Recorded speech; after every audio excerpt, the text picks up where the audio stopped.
Alléluia. Voilà, je crois que ce matin, le Seigneur nous conduit. Amen. Rien que dans les prières, dans les chants, il y a une volonté du Seigneur de nous remplir. Il y a cette soif qui se fait sentir à la présence de Dieu. Et je crois qu'il faut que nous soyons attentifs ce matin à ce que Dieu veut faire en nous, au travers de nous. Amen. Parce qu'il faut que ce soit une soif qui soit quotidienne, hebdomadaire, qu'à chaque dimanche nous puissions préparer ces temps, ces cultes, à ce que nous pouvons voir des choses se passer. Amen. Amen. Parce que si nous ne nous mettons pas dans l'ouvrage entre les mains de Dieu, il ne se passera rien. Il y a la part de Dieu, mais il y a aussi la part de chacun d'entre nous. Pour qu'il y ait cette connexion et le miracle. Amen. Il ne peut pas y avoir juste Dieu qui bosse. C'est pas possible, ça ne marche pas. Il veut faire avec nous. Et tant mieux. Parce que ça veut dire qu'on n'est pas juste des robots à obéir.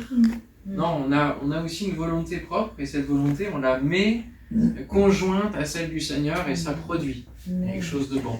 Alléluia. Ce matin, j'aimerais aborder avec vous, et c'est dans la suite de ce qu'on avait vu par rapport au miracle de la transformation. Vous vous souvenez peut-être de ce message, où on avait vu la dimension de l'amour pour pouvoir transformer autour de nous, être transformé déjà soi-même, et puis transformer autour. On a vu cette dimension du miracle. On est dans 2023, année de Miracle. Voilà. On est dans cet objectif, on est dans cet axe, cette direction, cette vision, et on continue dans cet aspect du miracle. Et la dernière fois, quand j'avais abordé justement le miracle de la transformation, on avait vu ensemble un petit peu cette image du super-héros. Et finalement, ce matin, on va continuer avec cette question: comment devenir un super-héros de la foi ? Au-delà de l'amour qui nous transforme et qui nous amène à transformer les autres, on a différentes choses qui nous amènent donc à pouvoir être un super-héros de la foi, et on va continuer un petit peu sur cette image. Soyez conscients que dans ce message, il y a la dimension, et elle est là de plus en plus, là, ces derniers temps, je trouve, dans mes radars personnels, de ce que je peux voir, entendre, c'est qu'il y a un combat. Dès qu'on se met justement à aller vers la volonté de Dieu, il y a un combat.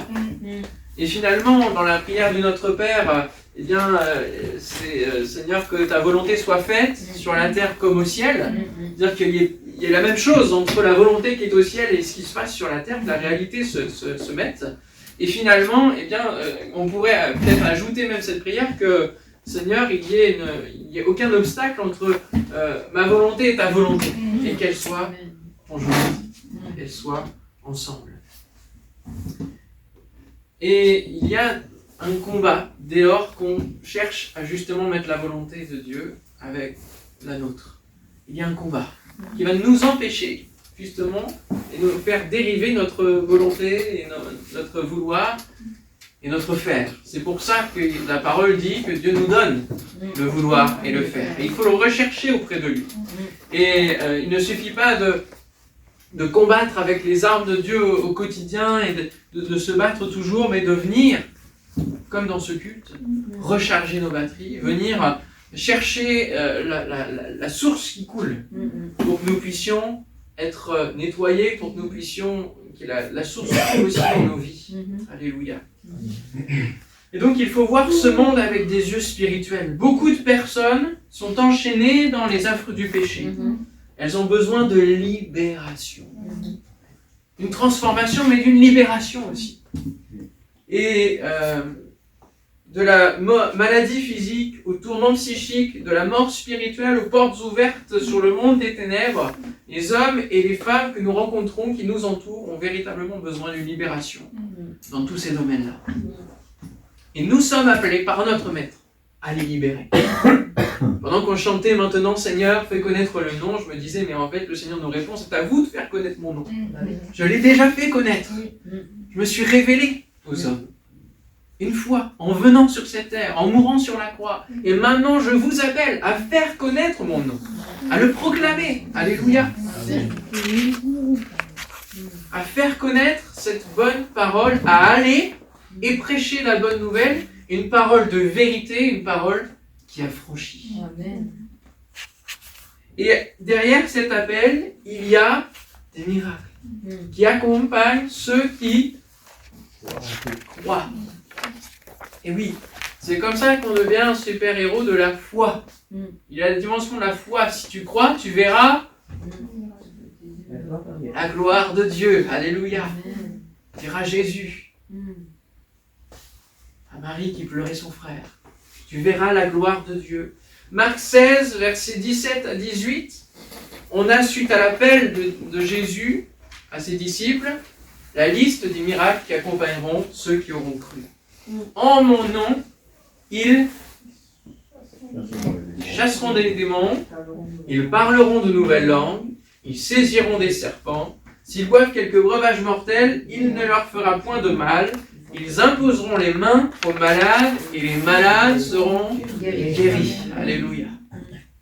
Moi, à chaque fois que je vois cette image de main posée ou de prière dans le Seigneur et de proclamation, c'est un petit peu la même image que ce qu'on peut voir. Bon, j'ai jamais trop regardé, c'est mon père qui a regardé, c'est plus son époque, mais Dragon Ball Z, voilà, à chaque fois, il y a tout un souffle, il y a tout un truc qui se déclenche, il y a des boules de feu, il y a des choses qui... Et je me dis, mais en fait, avec Dieu, spirituellement, quand on prie, quand on proclame, on déclenche une puissance. Il y a cela. On déclenche la même puissance. Voici les miracles qui accompagneront ceux qui auront cru.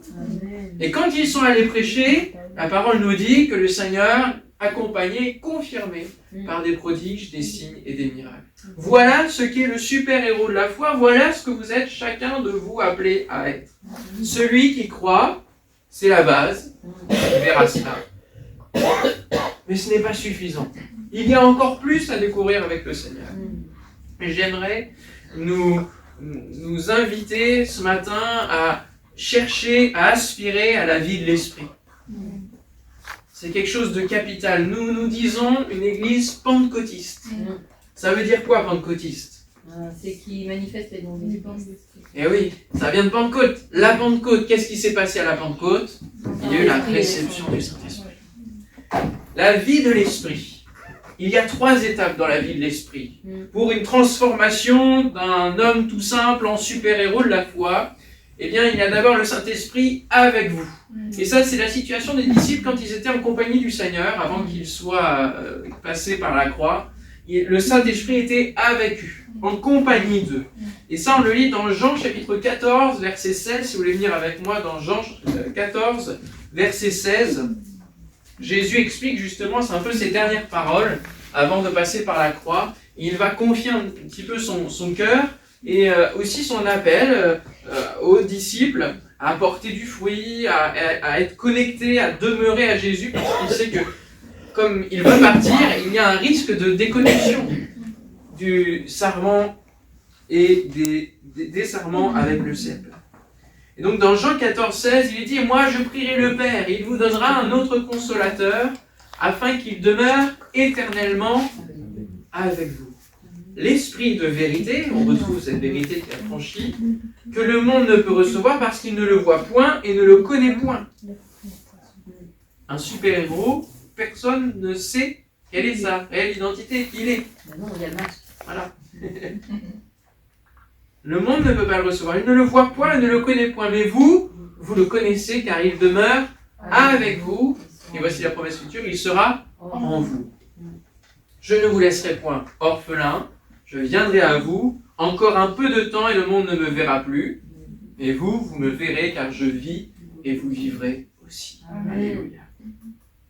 Le Saint-Esprit accompagnait les disciples avant la croix parce qu'ils n'avaient pas encore eu la pleine révélation des Écritures, n'avaient pas vécu finalement cette conversion, cette adhésion complète au plan de Christ et au plan du Père. Il annonce qu'il sera en eux, peu après cette révélation. Côtoyer Christ ne suffit pas. Lire la parole ne suffit pas pour être transformé et pour transformer autour de nous. Surtout que Christ est au ciel, il intercède pour nous, il nous prépare une place. Et donc c'est l'œuvre de l'Esprit qui va nous conduire dans cette voie de transformation, de conversion. C'est l'œuvre de l'Esprit. Le Saint-Esprit avec vous. Peut-être que maintenant, il est seulement avec vous. Il n'est pas encore en vous. Et il y a besoin d'aller plus loin. C'est l'invitation du Seigneur. Deuxième étape, donc le Saint-Esprit avec vous. Deuxième étape, le Saint-Esprit sur vous. Déjà, une petite progression. Pas juste là à côté, et sur moi. Comme un revêtement. Et ça, c'est dans Acte 1. Versets 4 à 8. Acte 1, verset 4. Jésus va être là avec eux. Il est ressuscité. Il va leur donner encore quelques paroles avant de monter, l'ascension. Comme il se trouvait avec eux, il leur recommanda de ne pas s'éloigner de Jérusalem et d'attendre ce que le Père avait promis, ce que je vous ai annoncé, ce qu'on a lu dans Jean 14. Leur dit-il, car Jean a baptisé d'eau, mais vous, dans peu de jours, vous serez baptisés du Saint-Esprit. Jean-Baptiste aussi avait dit, il vous baptisera du Saint-Esprit et de feu. Alors les apôtres réunis lui demandèrent, Seigneur, est-ce en ce temps que tu rétabliras le royaume d'Israël? Autrement dit, est-ce que tu nous amèneras dans un combat où on aura la paix dans ce pays?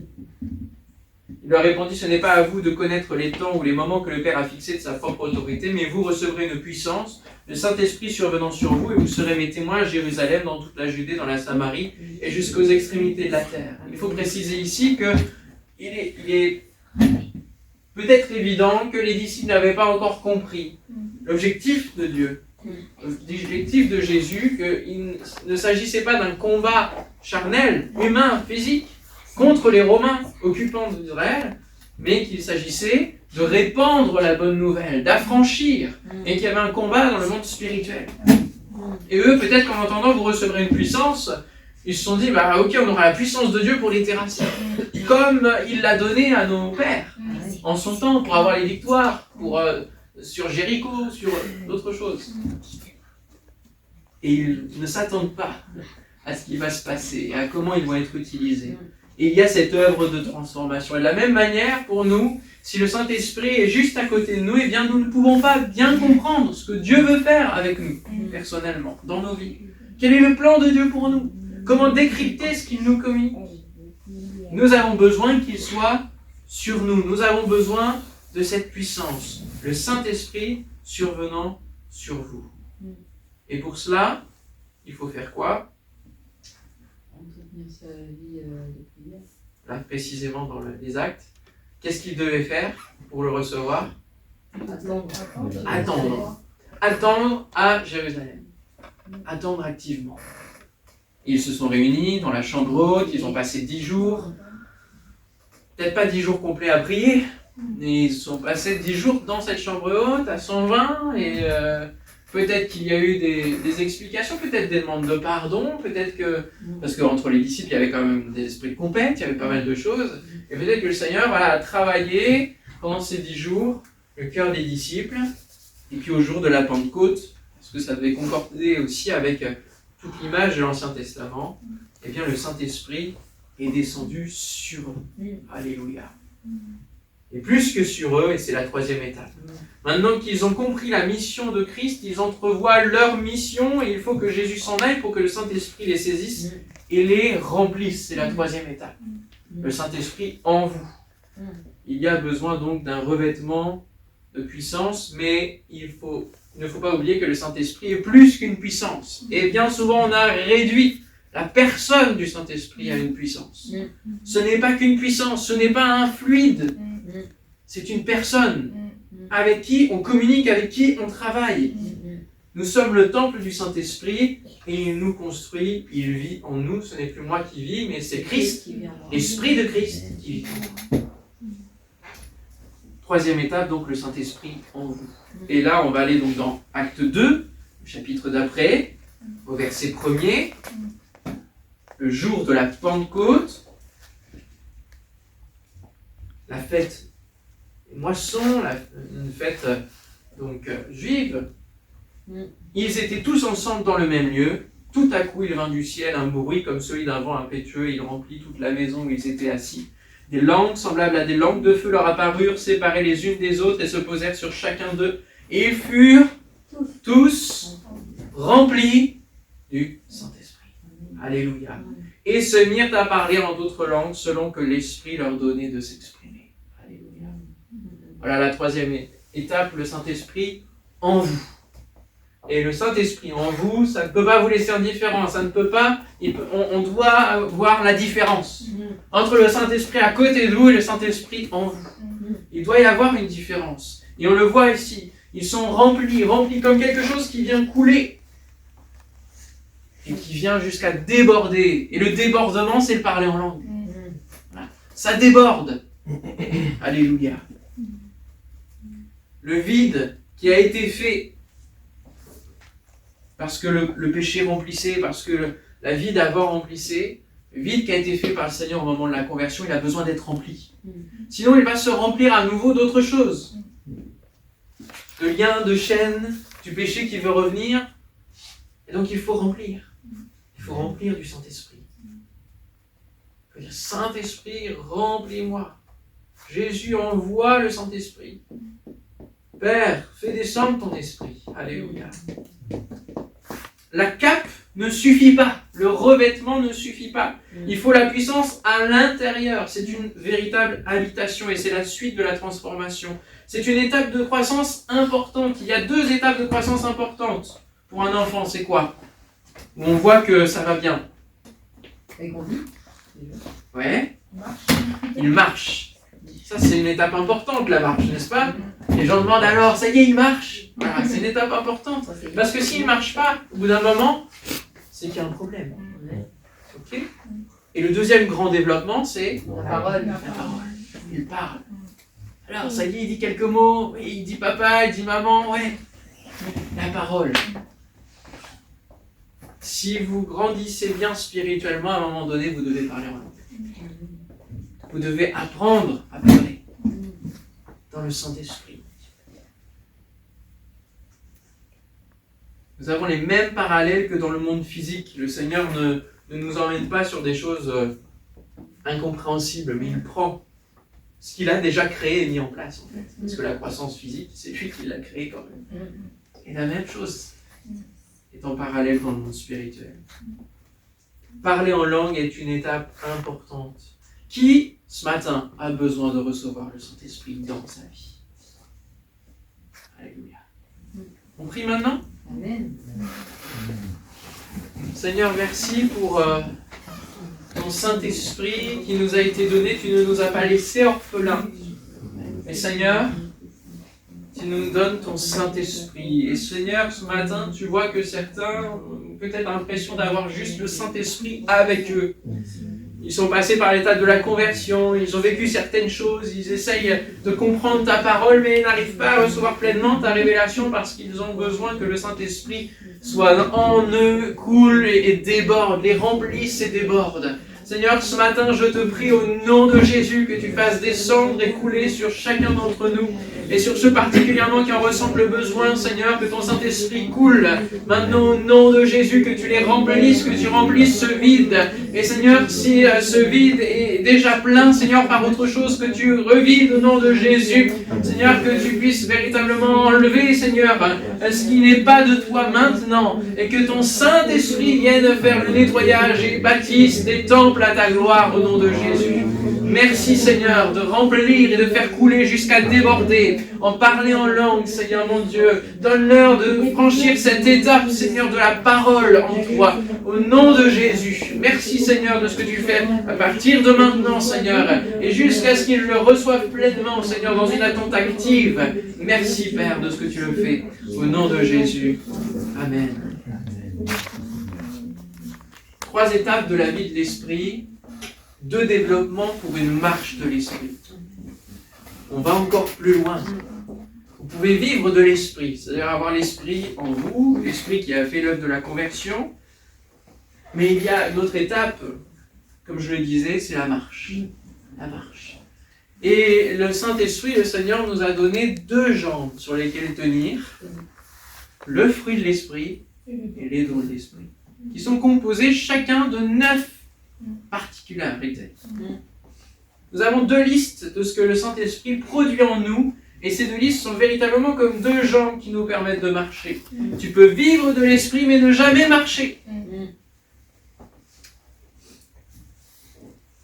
Et pourtant, c'est une étape importante de la croissance d'un enfant. Il te faut donc marcher ce matin.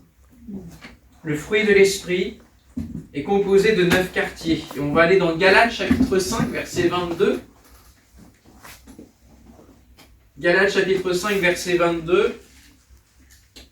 Le fruit de l'esprit, c'est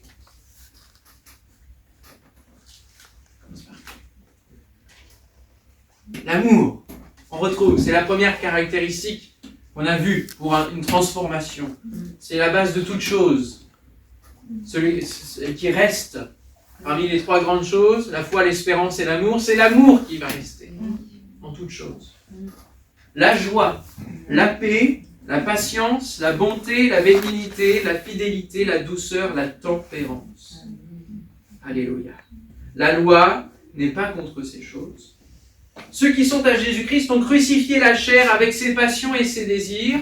Si nous vivons par l'Esprit, marchons aussi selon l'Esprit. Ce qui peut nous freiner de développer le fruit de l'Esprit, c'est donc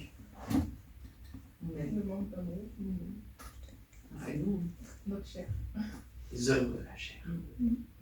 Il les évoque juste avant l'apôtre. Les œuvres de la chair. Et si on remonte au début du chapitre, il va dire, vous courriez bien, mais qui vous a arrêté pour vous empêcher d'obéir à la vérité? Vous courriez bien, qui vous a arrêté? Cela ne vient pas de celui qui vous s'appelle. Qui vous a arrêté? C'est le péché, c'est les œuvres de la chair qui peuvent remplir le vide si nous ne cherchons pas la communion avec le Saint-Esprit au quotidien, parce que ce n'est pas juste l'histoire d'un baptême du Saint-Esprit à un moment donné, à un instant T, mais c'est quelque chose que l'on doit cultiver, entretenir. Une source, pour qu'elle soit encore bonne, pour qu'elle coule encore, il faut l'entretenir. Parce qu'il y a des choses qui peuvent boucher la source. Il y a des choses qui peuvent venir se déposer dedans et la salir, la polluer. Et donc il faut veiller à tout cela. Et rechercher l'accompagnement du Saint-Esprit, la présence du Saint-Esprit, le développement du Saint-Esprit au quotidien. À chaque fois que je vais prêcher, je dis Saint-Esprit, on y va ensemble. On y va ensemble. Parce que sans le Saint-Esprit, moi, je suis capoute. Il n'y a pas l'onction, il n'y a pas le développement. Il y a besoin du Saint-Esprit. Et j'ai eu des moments dont je me souviens qui ont été importants de recherche dans le Saint-Esprit jusqu'à ce que je reçoive une onction particulière, notamment pour la prédication. Et on a besoin de revenir. J'ai besoin de revenir à ce type de moment-là encore. Encore et toujours, pour avoir encore plus. Toujours plus. Parce que Jésus nous appelle à vivre toujours plus en lui. Nous ne sommes jamais arrêtés. Alléluia. Et parfois, qui vous a arrêté? Ce sont les œuvres de la chair. Ce ne sont pas donc les fruits de l'esprit, mais le fruit de l'esprit. Il faut tout prendre. C'est un package. On ne peut pas dissocier, on ne peut pas dire ah, moi je suis dans la joie, c'est ma caractéristique, c'est la joie, la joie, la joie. Non, c'est tout. Il faut tout développer. Le Saint-Esprit va tout développer. Vous amenez à porter l'ensemble du fruit. Ce n'est pas la carte. Alors ce matin, fais peut-être un point sur ce que tu portes comme fruit, en parole et en action. Qui a besoin de porter plus de fruits? Qui ne porte aucun fruit encore? Voilà la première jambe. La deuxième, les dons de l'esprit, composés de 9 dons. Et là, nous sommes appelés à tous les développer. Nous ne sommes pas appelés à être un spécialiste d'un seul don. Là aussi, nous sommes appelés à aspirer aux dons spirituels, au pluriel. Donc ce n'est pas un don, mais ce sont plusieurs. Et on en exprimera peut-être plus que d'autres. Mais c'est selon la volonté de Dieu. 1 Corinthiens chapitre 12. Si vous voulez venir avec moi, dans 1 Corinthiens chapitre 12, verset 4, où l'apôtre Paul ne veut pas laisser les frères et sœurs à qui il écrit dans l'ignorance de ces réalités spirituelles, ces arts de l'esprit, c'est-à-dire qu'on est en espérance pour une vie éternelle de plénitude, avec le Saint-Esprit, avec Jésus, avec le Père, avec cette triunité. Et actuellement, sur la terre, nous sommes quand même quelque part limités. Et Dieu nous a donné les arts de l'Esprit. Il nous a fait une avance, en fait, sur l'acquisition de la vie éternelle. Ça, c'est merveilleux. Et il est dit en Corinthiens 12, verset 4, il y a diversité de dons, mais le même Esprit. Diversité de ministères, mais le même Seigneur. Diversité d'opérations, mais le même Dieu qui opère tout en tous. On retrouve la Trinité ici.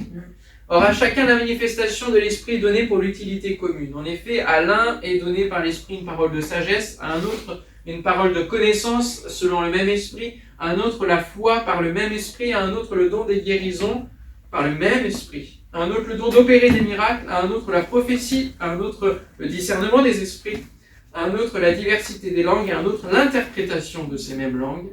Un seul et même Esprit opère toutes ces choses, les distribuant à chacun en particulier comme il veut. On peut aspirer à un certain don, mais c'est le Saint-Esprit qui décide. Sachons-le bien. Une des questions qui se pose, c'est est-ce que vous aspirez à vivre au Seigneur? Je vois souvent mes limites spirituelles et je demande au Seigneur, dans les situations que je vais rencontrer, de pouvoir m'aider, de me remplir, d'avoir le bon discernement, d'avoir la bonne réaction par rapport au monde spirituel qui va venir vers moi. Bien souvent, nous subissons des choses, des épreuves, des temps où on ne comprend pas ce qui se passe. Et parce que nous n'avons pas pris le temps de la connexion avec le Saint-Esprit, la communion avec le Saint-Esprit, pour avoir le discernement, pour avoir par avance ce qui va se passer et ce que l'on doit développer comme don spirituel. Ce que l'on doit développer comme réponse, le fruit de l'Esprit. La semaine dernière, j'étais à l'étang, vous le savez, vous le dites, et il y avait véritablement un enjeu spirituel. Le titre, c'était « Ne vous laissez pas impressionner ». Il y a eu quelques réactions spirituelles. Et à l'imposition des mains, il y a une vingtaine de personnes qui sont venues. Et je me disais, là, il y a une soif, merci Seigneur, il y a une réponse au message, c'était conduit, dirigé. Et en même temps, pendant que j'imposais les mains, à certains, il y a eu des réactions aussi. Et j'ai senti que j'étais pas assez préparé, bien que je me sois préparé, mais j'étais pas assez préparé justement à l'après-message. Et au fait que j'allais devoir prier, proclamer, chasser des choses. Et à la fin de l'imposition des mains, je me suis assis, j'étais vidé et même presque mal en disant, est-ce que j'ai pas chopé des trucs spirituellement? Et on se rend compte que voilà, le monde spirituel vient à nous. Surtout quand on s'engage sur une voie spirituelle de reconnexion à Dieu, de lumière. Eh bien, les ténèbres veulent de nouveau nous étouffer. Et il faut persévérer dans ce chemin de lumière. Et persévérer dans la lumière, ça veut dire être connecté à l'esprit de lumière, au Saint-Esprit. Nous avons besoin de ces choses, de ces éléments pour faire la volonté de Dieu, pour marcher sur ce chemin. Qui désire développer les dons de l'Esprit ce matin? Amen. Si on veut une oasis qui bouge, qui coule, où il y a le miracle qui est manifeste, qui est à chaque fois qu'on se réunit, où il y a une tension spirituelle, il y a une bonne tension, il faut que nous puissions chercher ces choses ensemble. Ce n'est pas juste le pasteur, les pasteurs, c'est chacun d'entre nous.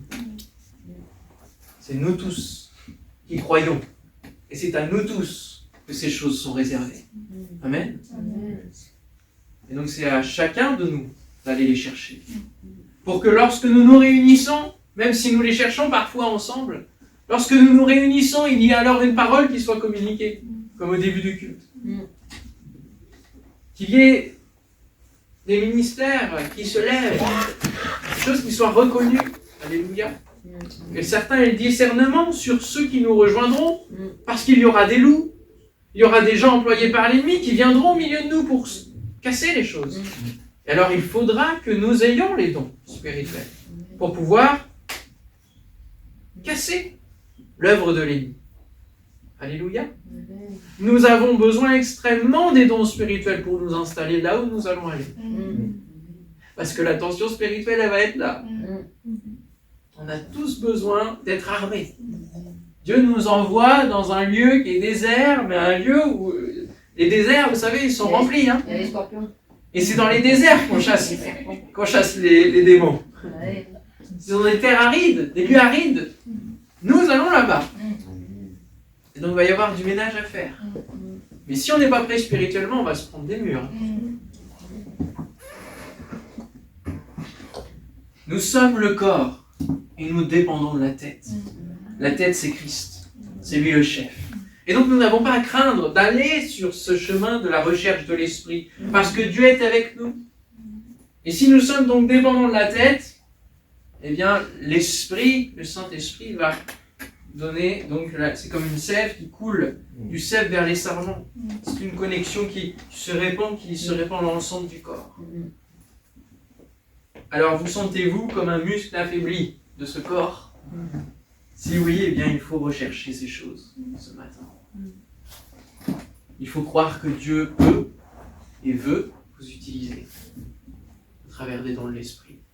Ce sont des choses assez basiques que nous avons vues ce matin, mais qui est important de se rappeler comme base pour chacun d'entre nous, là où nous en sommes, dans notre compréhension de l'Écriture. Et mercredi, on aura l'occasion de développer un peu plus les dons spirituels. Ensemble, on échangera un peu plus en mode question-réponse pour décrypter un petit peu ce que sont les différents dons spirituels. Le fruit de l'esprit, c'est facile à comprendre. Difficile à développer, mais facile à comprendre. Les dons de l'esprit, parfois, ça peut être difficile à savoir comment ça se manifeste, comment le développer, quand on ressent les choses qu'on reçoit dans notre vie, comment ça se passe. Amen. Amen. On prie? Amen. On se lève? On prie pour que le Seigneur nous donne un souffle nouveau. C'est aussi le chant qu'on va prendre juste après. Qu'on soit véritablement bouillant pour lui, parce que les tièdes, il les rejette de sa bouche.